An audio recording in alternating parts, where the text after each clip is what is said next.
బాబా ఎప్పుడైనా బొట్టు పెట్టుకోవడం అంటే ఎవరైనా చూసారా? మనకెక్కడ వినలేదు.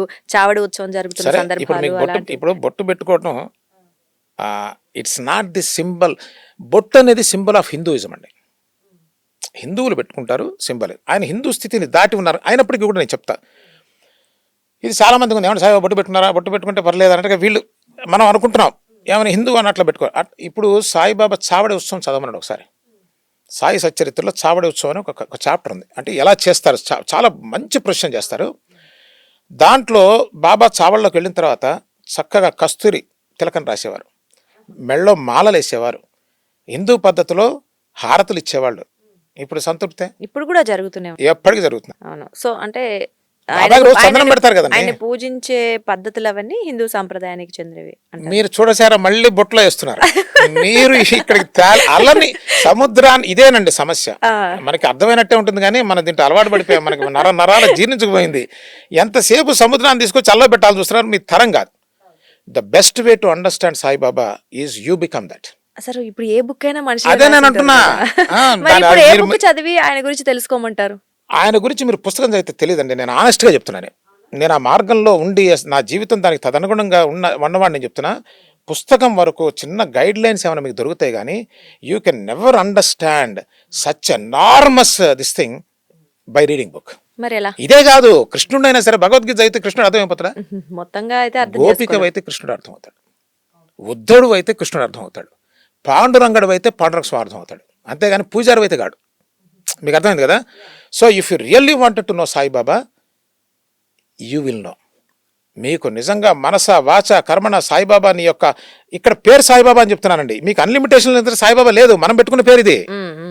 నేను ఈ బౌండరీస్, నాకు ఈ దుఃఖం నుంచి బయటకు రావాలని ప్రయత్నం చేసినట్టయితే ఖచ్చితంగా that will manifest. That is the original and real, not the book. And ఇక్కడ ఇంకొకటి, సరే మరి సాయి అయితే మీరు అడిగిన ప్రశ్న నేను ఎగ్గొట్టకుండా, మరి అక్కడ పోలేమండి ఇది కాదంటారేమో. మీరు పత్రినారాయణరావు గారు రాసింది కొంతవరకు తీసుకోవచ్చు అండి. ఎవరండి? పత్రినారాయణ నారాయణరావు గారు. మణమ్మ గారు యాక్చువల్గా ఒరిజినల్గా మరాఠీలో అనాసాహెబ్ దబోల్కర్ ఆయన రాశారండి. హేమాత్ పంత్ అని మరాఠీలో ఉంటుంది. దానికి తెలుగులో ట్రాన్స్లేట్ చేశారు మణమ్మ గారు. దానికి అబ్రిడ్జ్డ్ వర్షన్ గుణాజీ ఇంగ్లీష్, దానికి వాళ్ళు ట్రాన్స్లేషన్ ఇది పత్రినారాయణరావు. ఇది కొంతవరకు మీరు తీసుకోవచ్చు అండి. But if you ask me how do I really come in contact with Saibaba, open your heart, and if you have really serious about it, he will show you what he is. పుస్తకాలు చూపించాలి. భక్తి మార్గంలో వెళ్ళమంటారు. భక్తి మార్గం తీసుకోండి, కర్మ మార్గం తీసుకోండి, జ్ఞాన మార్గం తీసుకోండి. దీని లోపల కొన్ని ఇండికేషన్స్ ఉంటాయి సాయిబాబా చెప్పినవి. మీ సంస్కారాన్ని బట్టి దానికి ఎలా అవుతారు, దానికి ఫుల్ మీరు డెడికేట్ అయిపోండి. సో ఇంకొకటి, మరి ఇక్కడ ఇప్పుడు కొంతమంది సాయిబాబా విగ్రహాల కింద దేవి దేవతల విగ్రహాలు పెడుతూ ఉంటారు. మరి అది ఎంతవరకు కరెక్ట్? డౌటే లేదు, పెట్టకూడదు, తప్పు. ఎందుకంటే నువ్వు విగ్రహం పెట్టావంటే మళ్ళీ అనంతత్వం గురించి మాట్లాడకూడదు. కొంతమంది అంటారు బాబా అంతటా ఉన్నారు కానీ తప్పు. అంతటా ఉన్న నువ్వు విగ్రహం ఎందుకు పెట్టావు? ఇప్పుడు నేను శివభక్తునండి. నేను శివుడు అంటే నాకు మహాప్రాణం. నాకు శివుడు అంటే ఒక డెఫినేషన్ ఉంది. లింగ రూపమనో, లేకపోతే త్రిశూలమనో, లేదా దక్షిణామూర్తనో. నువ్వు పోయి తీసుకుపోయి ఎక్కడో అవమానకరంగా పెట్టకూడదు, తప్పు. ఇంకొక విషయం చెప్పాలి, ఇక్కడ ఎవరు పెట్టరు అన్నట్లా. అంటే కొన్ని తెలియక జరుగుతాయి, తెలియ జరుగుతాయి. చెప్పండి, వాళ్ళకి ఏంటి ఉపయోగం అవమానిస్తే? ఎక్కడ ఏమైనా బెనిఫిట్ ఉందో వాళ్ళకి? అజ్ఞానంతో చేసేటువంటి పనే తప్ప కావాలని ఎవడు కూడా అవమానపూర్వకంగా సాయిబాబా పాదాల కింద పెట్టరు. ఒకవేళ అట్లా ఉన్నట్టయితే మనకి వాళ్ళు చెప్పచ్చామండి, అట్లా పెట్టడం మీకు అనిపిస్తుంది కదా, వాళ్ళు బాబా అంతా స్వరూపం చెప్పాలి. అప్పుడు అది తీసేస్తారు ఎవరైనా, దానికి అయిపోయింది. సో అయితే ఇప్పుడు బాబా అప్పుడు ఎప్పుడైతే ఉన్నారో ఆయన చెప్పినప్పుడు అన్ని మతాలు ఒకటే అని చెప్పారా? చూసారా మళ్ళీ అది మొట్టమొదటి ఎక్స్ప్లెనేషన్ మర్చిపోకండి, మీకు అన్ని ప్రశ్న సమాధానం వస్తాయి. మతం దాటి వెళ్ళాం కాబట్టి మతాల గురించి మాట్లాడలేదు. మతాలు ఎప్పటికీ ఒకటి కాలేవండి, దయచేసి అర్థం చేసుకోండి. చాలా మంది అపోహ ఏంటంటే సాయిబాబా వచ్చింది హిందూ ముస్లిమ్స్ మధ్య ఘర్షణ తగ్గించడం, ఇదంతా అపోహలు, తెలియక మాట్లాడేది. ఏదో సినిమా చూసో ఎక్కడో పుస్తకం ఎవడో చెప్పు. No, if you real understand Saibaba, ఏ మహాత్ముడు ఆ పని చేయడండి. అండ్ ఒక మతం నుంచి, ఒక మతం ఉండగా ఒక మతం ఎందుకు పుడుతుంది? దాంతో ఓకే చేసి పుడుతుందా, విభేదించి పుడుతుందా? డెఫినెట్గా విభేదిస్తేనే పుడుతుంది. దాని పుట్టుకే విభేదంలో ఉంది. ఒక విభేదించి పుట్టింది ఎప్పటికైనా ఒకటి అవుతుందా? ఒకటైతే రెండోది ఉండదు. కాబట్టి ఎంతకాలం భేదభావం ఉంటుందో అంతకాలం ఘర్షణ తప్పదండి. సాయిబాబా వచ్చింది మతాలన్నీ కలపటానికి కాదు, మనుషులందరూ కలవచ్చండి. ఎందుకంటే మనుషులు పెట్టుకుంది మతం. కానీ ఒక మనిషి ప్రేమ ఒక్కటి గుర్తుపెట్టుకోండి, సాయిబాబా బోధ సిద్ధాంతం అంతా కూడా ఇదేనండి, మనుషులంతా ఒకటేనని. ఎందుకో చెప్పమంటారా? ఎక్కడ మీకు డివిజన్ వచ్చిందో అక్కడ కాన్ఫ్లిక్ట్ వస్తుందండి. అది మతమే కావచ్చు, డబ్బే కావచ్చు, ఏదైనా సరే అసమానత్వం వచ్చిందనుకోండి, అక్కడ ఘర్షణ రావట్లా. ఘర్షణ ఎక్కడొచ్చిందో అక్కడ ఇంకా భేదం వచ్చిందో ఘర్షణ ఫైట్. ఇప్పుడు చూడండి, ప్రపంచంలో దేశ విదేశాల మధ్య జరుగుతున్న ఘర్షణ అంతా కూడా భేదం వల్లే కదా. కాబట్టి మీరు గమనించండి, ఇది సాయిబాబా యొక్క ఉద్దేశం ఏంటంటే కంప్లీట్ ఐడెంటిటీని డ్రాప్ చేసి వచ్చారు ఆయన. పేరు, ఊరు, ఎప్పుడైతే మీకు ఐడెంటిటీ లేదో ఇంకా మీకు డివిజన్ ఎక్కడి నుంచి వస్తుంది? So that he can accommodate the whole universe.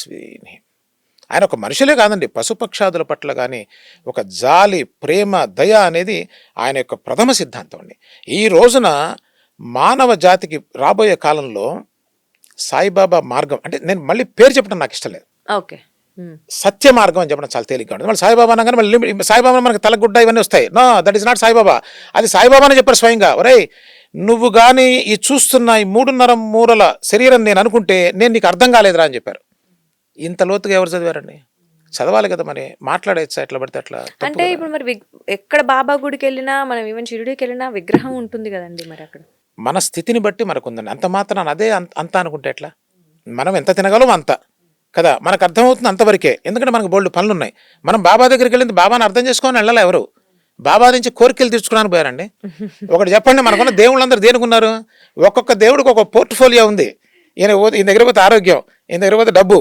అయితే ఇప్పుడు ఇంకా ఈ మన వాళ్ళు జనాలు ఏంటి అంటే సాయిబాబా గురించి అంటే 2 వర్గాలుగా కావచ్చు, 4 వర్గాలుగా కావచ్చు చీలిపోయి మాట్లాడుతున్నారు. సో ఈ సమస్యకి పరిష్కారం ఏంటంటే? ఎవరు 4 వర్గాలు ఎక్కడ చీలుతున్నారు? అంటే ఒకళ్ళు సాయిబాబా హిందూ అంటారు, ఒకళ్ళు ముస్లిం అంటారు, ఒకళ్ళు దేవుడు అంటారు, ఒకళ్ళు దేవుడు కాదు దెయ్యం అంటారు. ఏంటి మరి పరిష్కారం ఏంటి? అంటే ఈ అంటున్న వాళ్ళంతా వాళ్ళ ఫేస్ అట్లా కనిపిస్తా ఉంది. మరి మనం ఏం చెప్పలేము. ఇప్పుడు ఎవరెవరు ఏమంటున్నారో మనం చేయలేం. ఒకటేనండి, నిజంగా మన ఇంటెన్షన్ ఇది అంతే.